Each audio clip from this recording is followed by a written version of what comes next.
Welcome back to Secrets Recapped. Please like and subscribe to our channel for more content.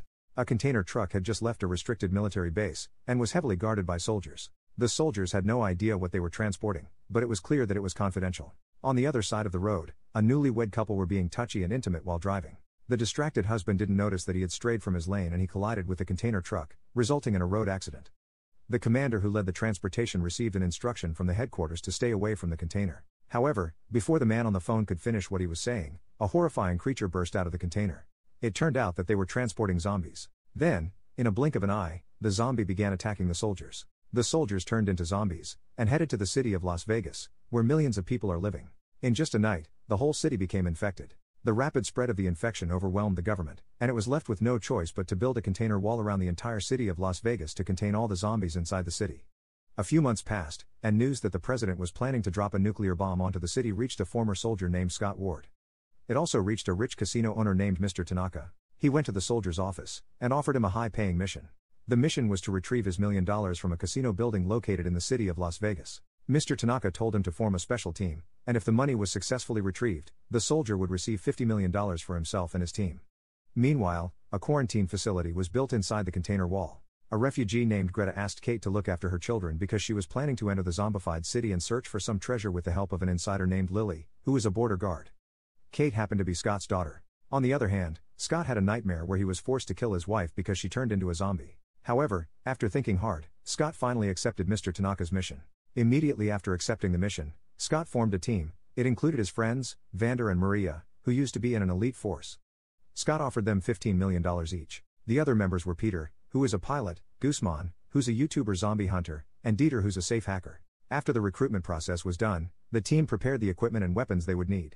The following day, Guzman brought his friends Damon and Chamber to also join them on the mission. Mr. Tanaka briefed them about the plan. The group was to go across the city and enter the building where the safe is located. Once they are in the building, Peter will wait on the rooftop to deal with getting the helicopter ready. Then, the remaining members will follow Dieter as he will be the one who'll unlock the safe. After they retrieve the money, they will all head to the rooftop and leave by helicopter. Mr. Tanaka added that they will be accompanied by his men, just in case they were to try to steal the money for themselves. However, their mission has a catch. They only have a day to accomplish it because the very next day, the government plans to detonate a bomb that will eliminate the entire city. Later that night, Scott asked his daughter Kate, who's a volunteer at the refugee camp, to help him in crossing the border. He then offered her $15 million so she could pay for the schooling of the children in the refugee camp. All was ready. The next day, the group boarded a bus and entered the infected city. When they arrived, they met Lily as she was the one designated to take them to Las Vegas. Kate suddenly had a realization. Greta had already left the camp to enter the infected city of Vegas. Kate got mad and punched Lily in the face for allowing it. It was revealed that Lily doesn't have any idea that it was because Greta has children that she had been allowed to pass through. Due to this revelation, Kate begged her father to come with them so she could find Greta. Scott refused, but Kate threatened him that she'll go alone. So he let her tag along. In addition, Kate asked to add one more member. They took Bert along with them as Kate needs his help in the city. After they agreed with the arrangement, they entered the territory of the zombies. Immediately after they entered the city, they heard a growling noise. It turned out to be a zombified tiger. The group panicked but calmed down once the tiger passed by them. The tiger was just simply strolling and had no intention of attacking them.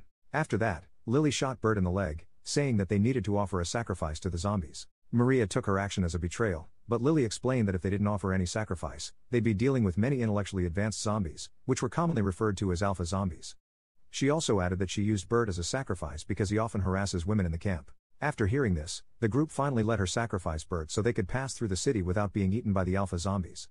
Sometime later, the zombie queen and her entourage suddenly appeared and took Bert somewhere. When Bert arrived at the base of the zombies, the king zombie appeared and turned him into one of them. After cruising the city for quite some time, the group entered a building that they needed to pass through in order to reach their target building. However, the area was full of hibernating zombies. Since there was no other option but to pass through the horde of zombies, Scott led the way by marking their path. However, one of Tanaka's henchmen threw away some of the light sticks. As a result, Chamber, who's behind them, got confused and walked on a different path. As she was walking, she accidentally bumped into one of the zombies, causing the others to wake up. Guzman noticed Chamber's absence and asked Martin if he knew where she was. Immediately after, Chamber came out of one of the windows, but she was surrounded by the zombies. Chamber told Guzman to just get out of the place immediately, but before doing so Guzman was forced to shoot the gasoline that Chamber was carrying. The group survived and reached their destination. Scott instructed everyone to focus and carry out their assigned tasks. Peter and Maria headed to the rooftop to get the helicopter ready.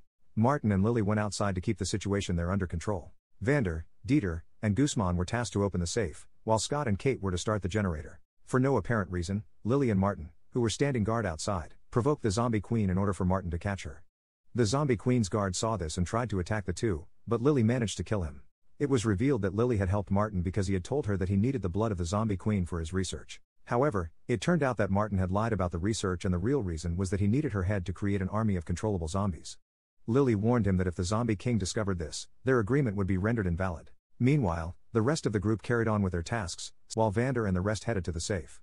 After reaching the safe, they were greeted by zombies, and so the group cleared the place. Next, the group blew Gate 3 and caught some zombies that they would use as bait to release the deadly traps. Once the traps were deactivated, Dieter began to unlock the safe. On the rooftop, Peter was having a hard time getting the helicopter to start. It turned out that some parts of the engine were damaged, and it suddenly caught fire while Peter was messing with the engine. Meanwhile, the group heard the news about the president changing the schedule of the detonation. They only had 1 hour left to finish the job and escape the city.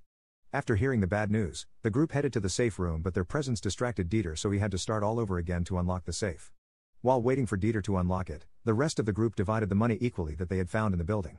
After a few moments, Dieter finally unlocked the safe and they were greeted with a very large pile of money. The group was overjoyed and began packing the money into the bag. While they were doing so, Kate left to search for Greta.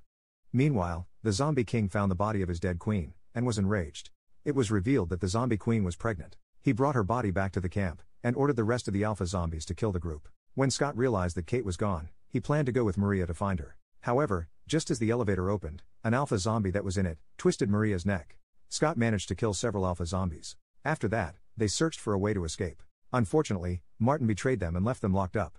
The rest of the team realized what was going on and tried to punch holes in the wall using the chainsaw that Vander brought. However, while Vander and Dieter were fighting off zombies, the zombie king appeared. They tried to shoot him in the head, but his metal helmet prevented them from doing any damage. As a result, Vander was forced to fight the zombie with his bare hands. The two struggled, and when the zombie king was about to bite Vander's hand, Dieter hit the zombie king and lured him inside the safe. Meanwhile, Martin attempted to take the zombie queen's head and was ready to evacuate the place when Lily suddenly appeared. It turned out that Lily had swapped the head with a money counter. A few moments later, the zombified tiger appeared and attacked Martin. Lily, Scott, and Guzman managed to make it out of the safe room. The trio planned to head to Peter, but there were a bunch of zombies chasing after them, so they were forced to fight them first. Guzman got bitten, and he sacrificed himself by detonating a grenade so he could buy Lily and Scott some time to escape. When they reached the rooftop, the zombie king caught up to them. Lily instructed Scott to get on the helicopter immediately. Due to the urgency of their situation, she was forced to take out the queen's head and threaten the zombie king. However, the zombie king just launched his spear at her, killing her. On the other hand, Kate found Greta in the base of the zombie king. When they were about to run away, a zombified bird appeared and bit one of them. Kate killed the zombified bird, but right after doing so, the zombie king, along with several alpha zombies, appeared in front of them. The two women fought the zombies and managed to defeat them all. However, the zombie king was still alive. The zombie king was about to attack the two women, but Scott prevented him from doing so by firing his grenade launcher at him. The group headed to the rooftop, but Peter was nowhere in sight. They all thought he had left them already. Suddenly, Peter came back and they all got on the helicopter. However, it turned out that the zombie king was still alive and had managed to hang onto the helicopter. Scott tried to fight him, but he got bitten. The two struggled, and Scott managed to shoot him in the head, killing him for good. A few moments later, the nuclear bomb was detonated in the city, causing the helicopter to lose control and crash. Kate woke up to find that Peter and Greta had died in the crash, while his father survived but showed signs of turning into a zombie. Kate was therefore forced to shoot him in the head. After the bombing of Las Vegas, it was shown that Vander survived, and managed to get out safely. After walking for quite some time, he saw a car and used it to leave the area. With bags containing millions of dollars, he planned to escape the country and start anew. Sometime later, it was shown that Vander was on the plane. Suddenly he got dizzy and went to the bathroom. Then he realized he had been bitten by the zombie king.